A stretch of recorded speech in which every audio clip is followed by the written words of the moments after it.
Hey, thank you, Paul. It's good to see everyone in the room. I know that we're running tight on time, so I'm going to be doing a really quick update on the presentation that I gave a few months back.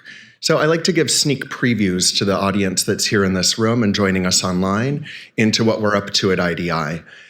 Last time that we spoke, we were talking about DARPA, a Digital Asset Research for Policy initiative.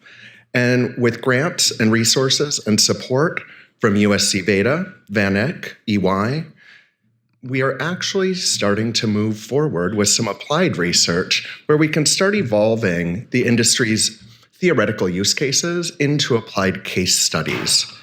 So we partnered with Starling Lab for data integrity. Starling Lab, it's a collaboration between USC libraries and Stanford's electrical engineering department.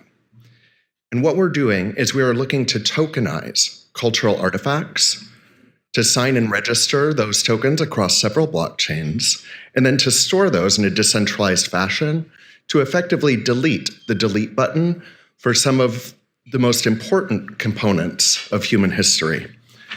Effectively, what it boils down to is we need to ensure provenance, we need to ensure persistence, and we need to ensure permissionless access to the stories that are told by the humans that have lived them. So with that being said, we look forward to providing insights from those case studies to this room and look forward to partnering with the folks in this room to expand this project. Imagine for a moment that every time you walk through a museum and you looked at an artifact, that there was a payment made to the folks that contributed that artifact. Now, ultimately, what this is building towards is a more full decentralized public utility for data, where we can start looking at personal data and private data to inform an application layer without exposing our data to those applications themselves. We're beginning with public information because the privacy requirements are the least in that space, and it will allow us to not only protect and preserve that culture, but also to explore an application layer that may be informed by that arts and culture.